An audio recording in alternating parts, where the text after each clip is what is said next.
This channel is for adults and not for kids. Hey guys, thanks for stopping back by. So, it's a cold, rainy day out today, and I was going through some of my magazine boxes that I have, some of my comic book boxes and magazine boxes, looking at some good old monster magazines. And I came across some of these old school special effects magazines that I used to get when I was a little kid. These came out in the very early 80s. This one actually says 1980, so I was 10 years old when I picked this up, trying to learn how to make little stop motion films.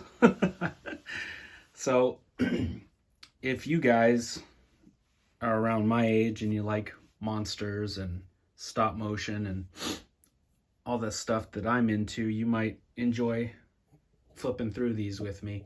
If not, this is probably just not the video for you, but this is just a blast from the past. And I was flipping through these and I thought they were cool. I thought some of you might get a kick out of it too. So this magazine with the cool two-headed dragon on it is actually, the whole little magazine was compiled and edited by Dohler. Don Dohler is a film director that just tries his damnedest and has a lot of cool stop motion creatures and stuff in his films. I have a few of his films, and I don't want to say he makes the same movie over and over, but sometimes it feels a little bit like that. There'll be a spaceship that crashes down in the woods, and the people that live nearby come to investigate. There's a monster on the loose, and hilarity ensues.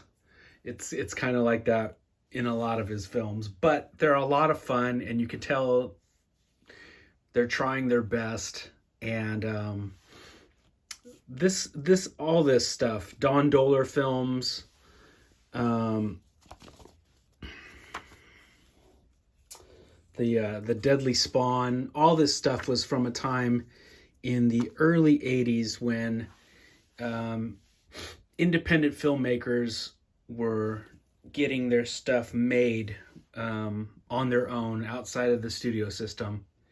And it was just a cool time to be a movie monster fan. You would go to the video store and you could, check these films out.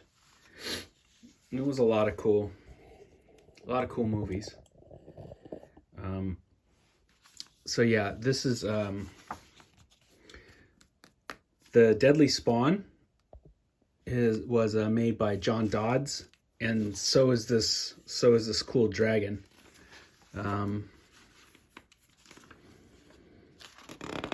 Let's see.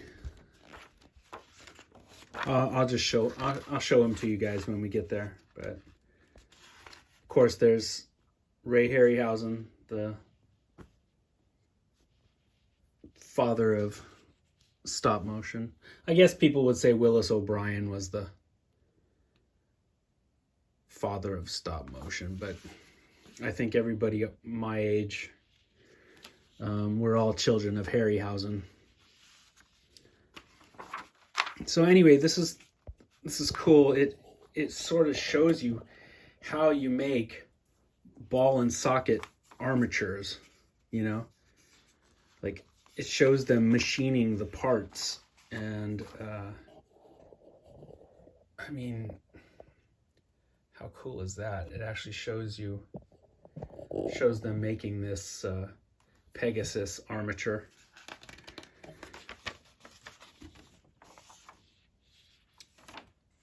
Did you guys ever buy any of these magazines? These how to make movie magazines? Yeah, this article is by John Dodds. He's really good at stop motion and sculpture. And like I said, he made the deadly spawn. Those are his monsters. God, so cool. Those dinosaurs.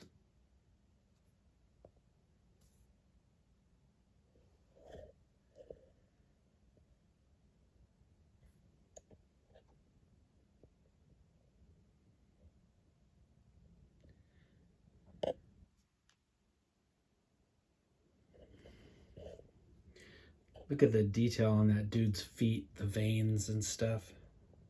The veins in the hands. Kind of looks like a Mobius drawing.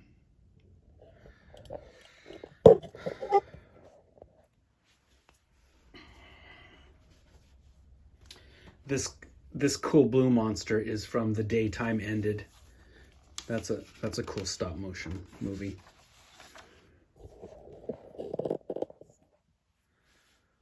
And it shows texturing.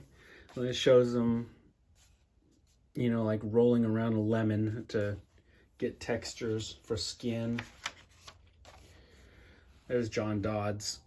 There's the cool two-headed dragon on the cover.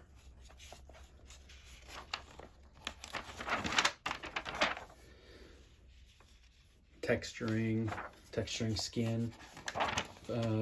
Photographic tricks.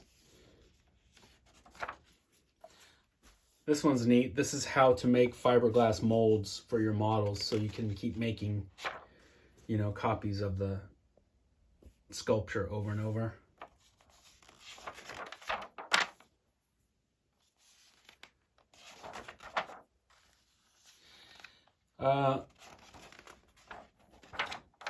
My friend and I did try making a few little stop motion movies when we were little. And I don't think any of them still exist. But it was magazines like this that gave us our inspiration.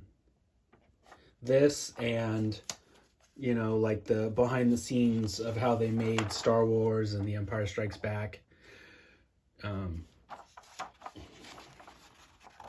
Stuff like that was inspiration.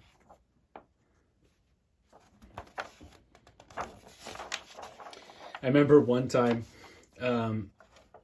we had built one of those plastic snow speeder models, and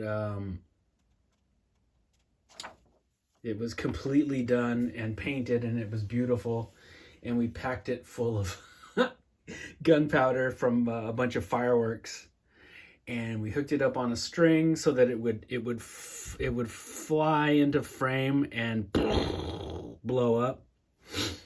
And we filmed it, and the model blew all to hell.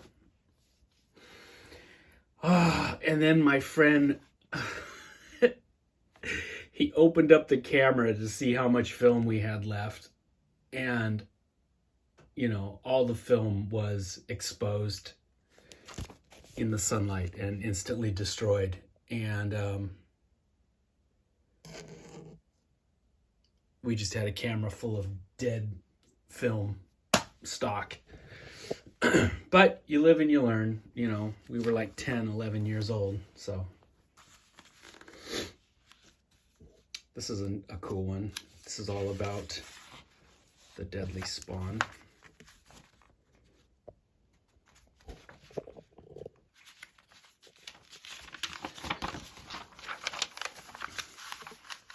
Yeah, I've got a big box full of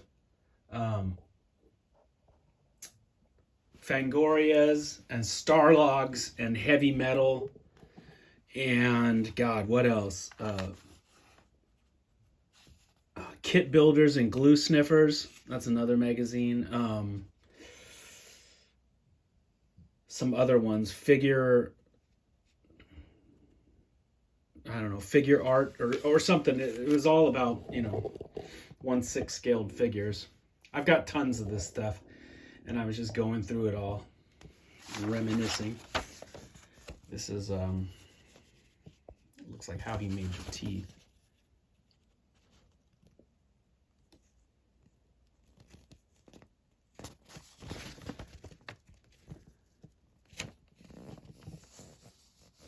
That's underneath the sculpture.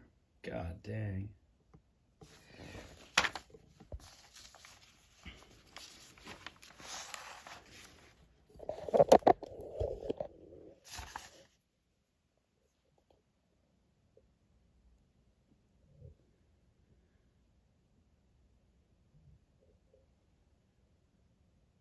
Were any of you guys, I know you guys were monster kids too, but were any of you guys dorky enough to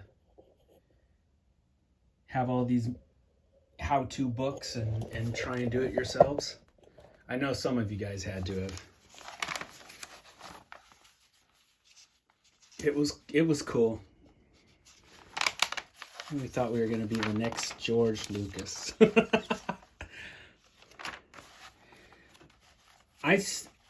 I miss this era of fandom. I miss this type of more hands-on, less corporate involved. Like people would cosplay at those early Star Trek conventions, but it wasn't like, how everything nowadays is like super authentic. Well, back in the day, back in the 70s and the 80s, you knew which character they were trying to be, but it wasn't like a one for one, it wasn't like a screen used prop. It was more of a homemade feel to it. And yes, the stuff didn't look as amazing as they can get it to look now. You'll have some cosplayers that look dead on like they just walked out of the movie. I mean, standing right next to the cosplay chick with her tits falling out. But I don't know. There was something cool about the older homemade looking stuff. I mean, I totally approve of the chick with her tits falling out. Don't get it twisted. And I love the stuff that looks like it's movie grade quality. That's what it's like walking around Monster Palooza. You see stuff that looks like it walked directly off the screen. But I don't know. There was a certain homegrown coolness about some of the older stuff that was just fun. A lot of just do-it-yourself sort of stuff. But a lot of those early conventions were like that, including the San Diego Comic-Con. Back when the San Diego Comic-Con actually had comics in it. And it was more of like less of a media circus and more about the fans. Those early Star Trek conventions and the early Star Wars conventions and comic book conventions, they were all, it was just different. It was different, and trying to explain it to somebody nowadays, I'm not doing a good job of it. But there was something a little more homegrown, a little more kind of like glorified homemade Halloween costumes sort of vibe going on. I mean, I'm all for things looking fantastic, but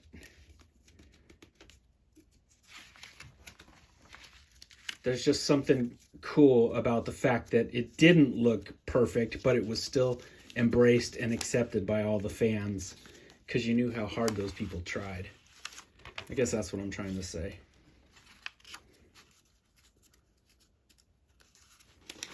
Let's see.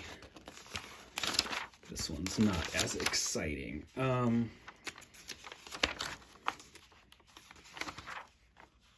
I remember those. Oh, I wanted to own those when I was a kid. I wanted to send away for those, and I never did. I wonder if I could find some of those now, like on eBay or something. These metal probably totally unlicensed Universal monsters. Who made these?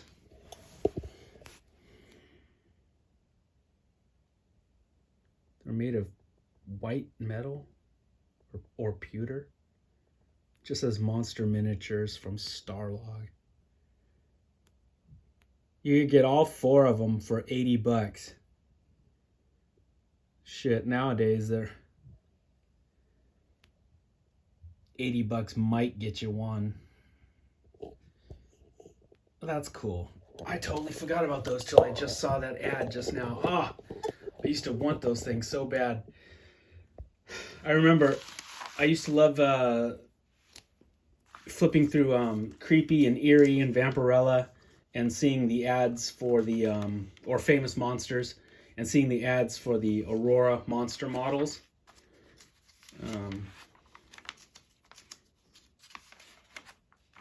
That was always cool.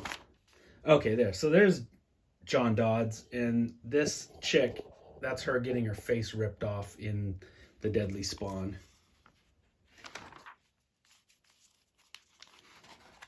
Yeah, there. That's how it looks in the movie when her head gets ripped off.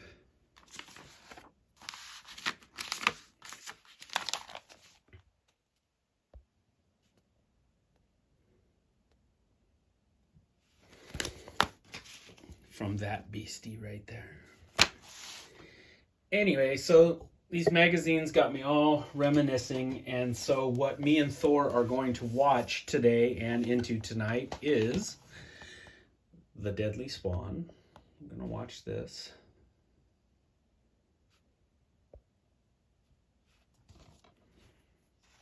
Which I still can't believe I own an action figure from this movie.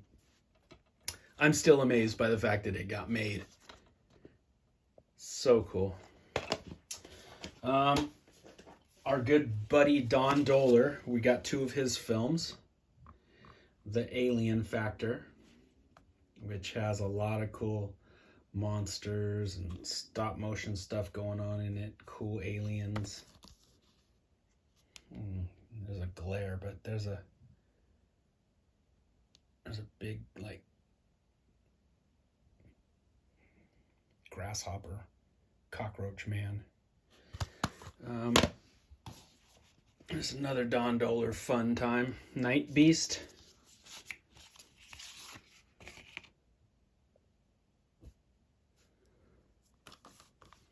Big monster from another planet.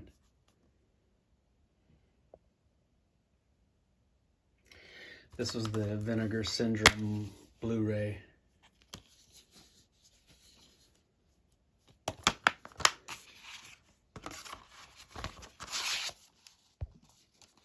So Night Beast. And then this is not Don Dohler, but this is that other movie. There's that blue monster that was in the picture. This is The Daytime Ended.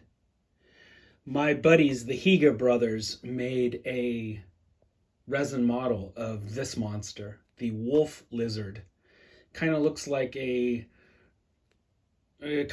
combination of the aliens from Laser Blast mixed with a werewolf. And I'll have to show him off in another video. But my buddies, the Higa brothers, sculpted it and sent it to me. Very awesome gift from them. This is a fun time. The Daytime Ended. So, stop motion goodness. Cool monsters from a simpler time. The early 80s when you could... an independent filmmaker could get his product out without going through the studio system. And just have like a, direct-to-video release. Back when the video rental stores were going like gangbusters, and every Friday and Saturday, me and my friend would go down to the video store and rent like 10 tapes, 10 tapes on a Friday and another 10 on Saturday. And Anyway, do you guys appreciate this era of filmmaking? Do you guys like these types of films? Do you appreciate the early days of monster fandom? And, you know, how we got our information and what we did with it when we got it. I know some of you out there must like that stuff too. Anyway, thanks for stopping back by, guys. I am going to reminisce some more with some monsters and some monster movies. And I think me and Thor are gonna make some chocolate chip cookies because it's raining outside. It's cold, and we're gonna pop in the monster films. And I think then we're gonna start going through our old issues of heavy metal and check out some cool artwork. So, just a lazy monster Saturday. I hope you guys are having a good Saturday yourselves. Watch some monster movies, mess around with some monster toys, maybe check out some old school magazines, and I will check in with you guys later. All right? Take it easy, my friends.